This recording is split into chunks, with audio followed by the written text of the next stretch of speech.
हाल ही में आपने एक इंटरव्यू देखा होगा यूजीसी नेट के चेयरमैन जगदीश कुमार जी का, जहां पे उन्होंने बताया था कि आने वाले समय पे अडेप्टिव टेस्टिंग इंट्रोड्यूस की जाएगी कॉम्पिटिटिव एग्जाम के अंदर, जो कि हमारे यूजीसी नेट के एग्जाम में भी यूज हो सकती है। तो अडेप्टिव टेस्टिंग वाले स्टेटमेंट पे काफ़ी ज़्यादा बच्चों के अंदर एक कन्फ्यूजन क्रिएट हुआ और उनको ऐसा लगता है कि एक तरीके का टाइम वेस्ट है या इससे हमें क्या बेनिफिट मिलेगा। तो ये कुछ चीज़ें हैं जो बच्चों के अंदर क्वेश्चंस अभी भी अराइज कर रहे हैं कि किस तरीके से, अगर ये नया एग्जाम पैटर्न आता है आज से 2 या 3 सालों के अंदर, तो क्या चेंजेस जो हैं आपको देखने को मिलेंगे और क्या ये असल में आप लोगों के लिए काम करेगा या फिर ये जस्ट एक टाइम वेस्ट है बच्चों के लिए।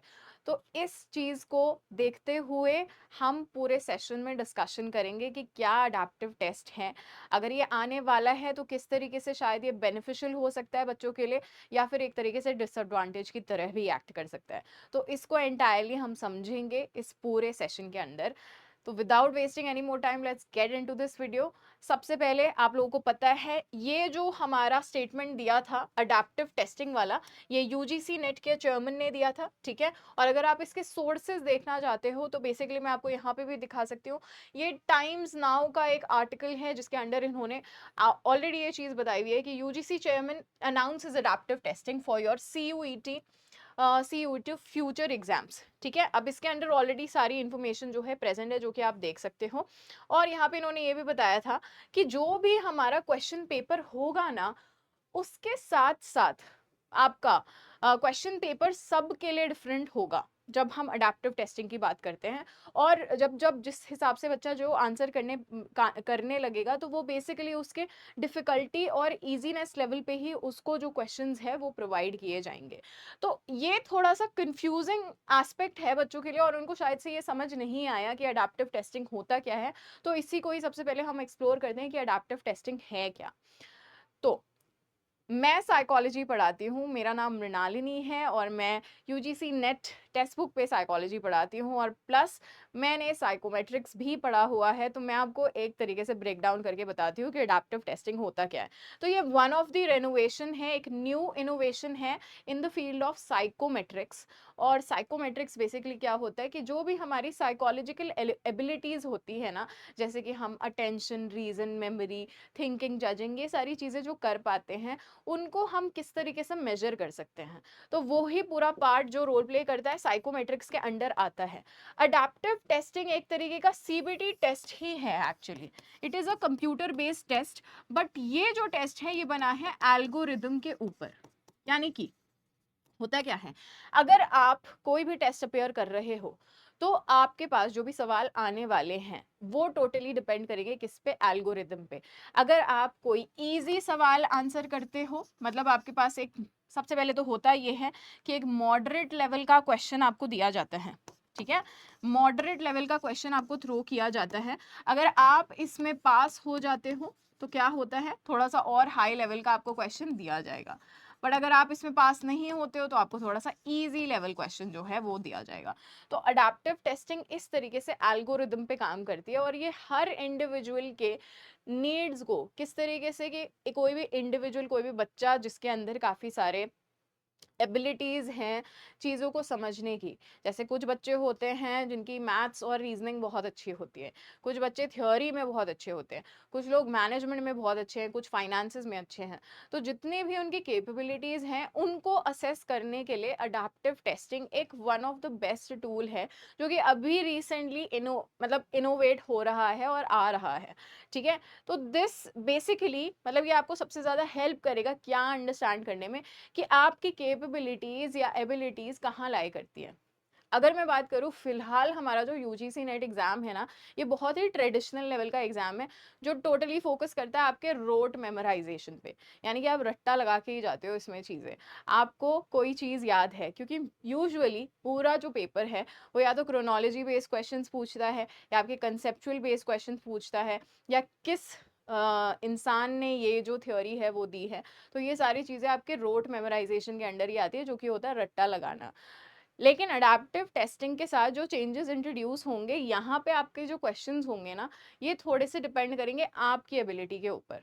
सबसे पहले अगर आपको मॉडरेट लेवल का क्वेश्चन मिलेगा, आप उसको पास कर जाते हो तो आपको थोड़ा सा और हायर क्वेश्चन मिलेगा, और अगर आप उसको फेल कर जाते हो, नहीं आंसर कर पाते हो, थोड़ा इजी लेवल का क्वेश्चन मिलेगा।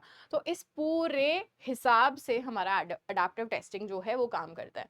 अब ये जो है ना बहुत ही रिलायबल रिजल्ट देता है। रिलायबल का मतलब होता है कि जिसपे हम मान सकते हैं कि ये बिल्कुल सही रिजल्ट्स दे रहा है। तो ये है बेसिकली आपका अडेप्टिव टेस्टिंग। इसके बाद नेक्स्ट हम बात करेंगे कि अगर ये अडेप्टिव टेस्टिंग स्टार्ट होता है एग्जामिनेशन में, तो मेरा एग्जाम का स्कोर किस तरीके से आएगा। ठीक है, तो एग्जाम का स्कोर आपका कैसे आने वाला है और किस तरीके से जो हमारा अडेप्टिव टेस्टिंग है वो काम करता है, उसको सबसे पहले हम एक्सप्लोर करेंगे। तो अडेप्टिव टेस्टिंग एक्चुअली हेल्प करता है एक इंसान के एप्टीट्यूड के असेसमेंट को through item response theory. Item response theory एक ऐसी थ्योरी है जो कि आपके हर टेस्ट में यूज होती है, चाहे मैं बात करूँ या और जीआरई और सैट और सीएटी, जितने भी हमारे इंडिया के अंदर जितने टेस्ट्स प्रेजेंट हैं उन सब में हमारी आइटम रिस्पॉन्स थ्योरी यूज होती है। और item response theory actually 3 factors पे बात करती है, जिसको हम कहते हैं आइटम डिफिकल्टी, आइटम डिस्क्रिमिनेशन और गेसिंग। ठीक है, कोई भी जो बच्चा होता है ना, अगर हम उसमें एक डिफरेंस देखना चाहते हैं कि वेदर वो बच्चा आंसर कर पा रहा है कोई क्वेश्चन या नहीं, उसको हम जज करते हैं आइटम डिफिकल्टी के बेसिस पे। किसी भी बच्चे को कितनी सब्जेक्ट की नॉलेज है वो हम समझते हैं आइटम डिस्क्रिमिनेशन के ऊपर। और गेसिंग लास्टली क्या होता है, तुक्का लगाना, कि कोई भी बच्चा क्या एग्जाम में तुक्का लगा रहा है, और तुक्का लगा रहा है तो किसके कितने उसके आंसर जो है सही आ रहे हैं। तो अडेप्टिव टेस्टिंग एक्चुअली काम करता है आइटम रिस्पॉन्स थ्योरी के ऊपर एंटायरली, जो कि आपको क्या असेस करता है, किस तरीके से आप आइटम को समझते हो। ठीक है, कितना सही करके आ रहे हो, यस और नो, यानी कि करेक्ट और इनकरेक्ट। ठीक है, और इनकरेक्ट, और आपकी सब्जेक्ट नॉलेज है या नहीं है, नॉलेज है। ठीक है, तो यस, नॉलेज है तो यस, और नहीं है तो नो। और गेसिंग यानी कि आपका तुक्का लगाना। तो ये है बेसिकली आपका क्या, आइटम रिस्पॉन्स थ्योरी। इस पे ही काम करता है अडेप्टिव टेस्टिंग। आगे हम बात करेंगे इस चीज के बारे में कि अगर ये सिस्टम इंट्रोड्यूस हो भी जाता है तो हम प्रिपरेशन कैसे करेंगे अपने एग्जाम की। तो उसको थोड़ा सा मैं आपको समझाती हूँ। देखो, आपका जो एग्जाम है वो एज इट इज, आपका सिलेबस जो है वैसा ही रहने वाला है, उसमें ऐसा कोई चेंजेस नहीं आएंगे। ठीक है, हो सकता है कि थोड़े बहुत आपके जो नए टॉपिक्स हैं वो इंट्रोड्यूस हो जाएं, लेकिन ये आपको काफी ज्यादा बेनिफिट के तौर पे हेल्प करेगा। अब प्रेपरेशन आपकी सेम टू सेम रहेगी, आपने बस क्या फोकस करना है, कंसेप्चुअल क्लैरिटी पे ज्यादा फोकस करना है। क्योंकि हम क्या करते हैं, रट्टा लगाने पे फोकस करते हैं, रोट मेमोराइजेशन पे फोकस करते हैं। यानी कि हम सीक्वेंस जानने की कोशिश करते हैं, या फिर किस थ्योरिस्ट ने ये थ्योरी दी है उसके नाम याद रखने में हमें परेशानी होती है, उनके डेट्स याद रखने में परेशानी होती है। तो अडेप्टिव टेस्टिंग वाले जो आपके क्वेश्चन बैंक्स रहेंगे ना, वो मोस्टली आपकी कंसेप्चुअल क्लैरिटी पे ज्यादा फोकस करेंगे कि आपको उस कॉन्सेप्ट की अंडरस्टैंडिंग हुई है या नहीं हुई है। उसके अलावा आपने क्या करना है, कोई भी जो टॉपिक है ना जो आपको लगता है कि ये टॉपिक मुझे नहीं आता, आपको उसे मिस आउट नहीं करना है। आपने कोशिश करनी है कि एटलीस्ट थोड़ा बहुत आप उसमें से केटर कर सको। एटलीस्ट आप, हम बोले कि 30% जो है, अगर आपको कोई टॉपिक नहीं समझ आता तो उसमें से 30% आप उस टॉपिक को स्टिल सेलेक्ट करके पढ़ लो। उसके अलावा क्या है, हमने हर टॉपिक को कैसे समझना है, एक अंडरस्टैंडिंग मैनर में समझना है, कि हमें उसकी जो कोर नॉलेज है ना, टॉपिक के पीछे जो कोर नॉलेज है वो हमें समझ आ जाए, ना कि हम उसको रट्टा लगा के समझे। ठीक है, तो बेसिकली ये एक ट्रेडिशनल तरीका जो है यूज किया जाता है यूजीसी नेट के अंडर, लेकिन अडेप्टिव टेस्टिंग इसमें काफी सारे चेंजेस लेके आएगा। अब हम बात करेंगे आगे कि ये चेंज इंट्रोड्यूस क्यों किया जा रहा है या क्यों किया जा सकता है। तो इसके पीछे काफी सारे रीजंस हैं। जब मैं बात करूं, आपने रिसेंटली पढ़ा होगा कि नीट स्कैम हुआ था 2024 के अंदर, जहाँ पे बच्चे जो थे उन्होंने अपना नीट का एग्जामिनेशन दिया और बहुत सारे बच्चों का जो रैंक है वो सिमिलर सिमिलर आया। पेपर लीक होने के भी काफ़ी चांसेस रहे। पुराना 2024 के अंदर जो 18 जून का आपका एग्ज़ाम था वो आपका कैंसिल हो गया था रातों रात। तो ये सारी जो चीज़ें हैं इनको हटाने के लिए और इनसे बचने के लिए, जिससे कि थोड़ी सी और ज़्यादा एफिशिएंसी बढ़े आपके एग्जामिनेशन में, सिक्योरिटी लेवल पे भी, तो इसलिए ये चेंजेस इंट्रोड्यूस किए जा रहे हैं और किए जा सकते हैं। अब चेंजेस का सबसे पहला जो रीज़न है वो ये हो सकता है कि ये सबसे ज़्यादा एक्यूरेट स्कोरिंग देता है। एक्यूरेट स्कोरिंग इसलिए देता है क्योंकि यूजुअली आपका क्या टेस्ट कर रहा है? एप्टीट्यूड टेस्ट कर रहा है। एप्टीट्यूड के अंदर आपको क्या सारी चीज़ें आती हैं? आपका स्किल सेट कहाँ पे है? क्या आप ज़्यादा रीज़निंग अच्छी करते हो?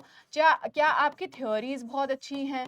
क्या आपको मैथ्स लगाना बहुत अच्छा आता है? तो ये सारे जो आपके स्कोर्स हैं, ये बिल्कुल एग्ज़ैक्ट सेम टाइम पे ही कैलकुलेट करके बता देगा। सिंपल सी बात है। और दूसरी चीज़ ये है कि सिक्योरिटी जो होगी ना एग्ज़ाम की, ये पेपर लीक की टेंशन, हमारे साइकिल चेंज हो रहे हैं उसकी टेंशन, जो भी बदलाव आ रहे हैं, जो भी डिले हो रहे हैं एग्ज़ामिनेशन में उसकी टेंशन, उन सब से हम टोटली मुक्त हो जाएँगे, फ्री हो जाएँगे। तो इसलिए एग्ज़ाम की सिक्योरिटी बढ़ाने का भी स्कोप इसके अंदर है अगर अडैप्टिव टेस्टिंग आता है तो। ठीक है? इसके अलावा क्या होता है, आपको पता है हमारा सिस्टम जो है कहीं न कहीं करप्ट तो ज़रूर है। तो कोई ना कोई जो चेंजेस होते हैं ना मार्क्स में या किसी भी तरीके की स्कोरिंग में, अगर आपको लगता है कि कोई भी चेंजेस होते हैं जो कि आपको हो सकता है कि अनबायस्ड चेंजेस हों। आपके शायद जितने आपने सोचा हो कि आपके मार्क्स इतने आएँगे, उतने नहीं आए हों। तो अनबायस्ड स्कोरिंग को भी ये एक्चुअली रिलेट करेगा और काफ़ी ज़्यादा कंसिडर करेगा, क्योंकि यहाँ पे जो भी आपके क्वेश्चंस होंगे ना वो एल्गोरिदम बेस्ड होंगे और स्कोर भी जो आएगा वो एल्गोरिदम बेस्ड ही आएगा, कंप्यूटर बेस्ड टोटली आपके एप्टीट्यूड के ऊपर। तो यहाँ पे स्कोरिंग में कोई भी बायसनेस नहीं होगी, यानी कि डिस्क्रिमिनेशन नहीं होगा किसी के स्कोर में। अब इसके अलावा लास्टली जो हमारा चेंज है जिसको हम कहते हैं टेस्ट वैलिडिटी जो होगी वो इम्प्रूव होगी। वैलिडिटी बेसिकली क्या होती है? हमारी ऑथेंटिसिटी होती है टेस्ट की, यानी कि हमारा जो टेस्ट है वो और ज़्यादा ऑथेंटिक हो जाएगा, जो कि ऑलरेडी ऑथेंटिक टेस्ट है क्योंकि नेशनल लेवल एग्जाम है यूजीसी नेट। लेकिन अब आप देख रहे हो इतने सारे प्रॉब्लम्स होते हैं हर साइकिल के अंदर। कभी आपका एग्जाम लीक हो जाता है, कभी कोई दूसरा चेंज इंट्रोड्यूस हो जाता है, कभी किसी तरीके का कोई ना कोई बदलाव जो है आपको देखने को मिल रहे हैं। तो ये सारे बदलावों को मद्देनज़र रखते हुए ये जो चेंज है ये इंट्रोड्यूस किया जा रहा है, as said bye UGC chairman only. तो मेरे हिसाब से ये कुछ व्यू पॉइंट्स हैं मेरे, जो मुझे लगता है कि दैट ये काफ़ी ज़्यादा सही भी रहेंगे, हेल्पफुल भी रहेंगे with respect to your UGC NET examination. Now अगर आपको ये वीडियो पसंद आया और आपको थोड़ी सी क्लैरिटी मिली इस वीडियो के अंदर कि क्या है एग्जैक्टली ये बदलाव, तो आप कमेंट करके ज़रूर बताना मुझे कमेंट सेक्शन में। एंड ऑल्सो मैं आपको मिलती रहूँगी इसी के साथ साथ, ऐसे ही काफ़ी नई नई अपडेट्स लेके आती रहूँगी। So you should subscribe to the channel also. Now I will be seeing you guys in the next session. Until then take care, bye bye everyone.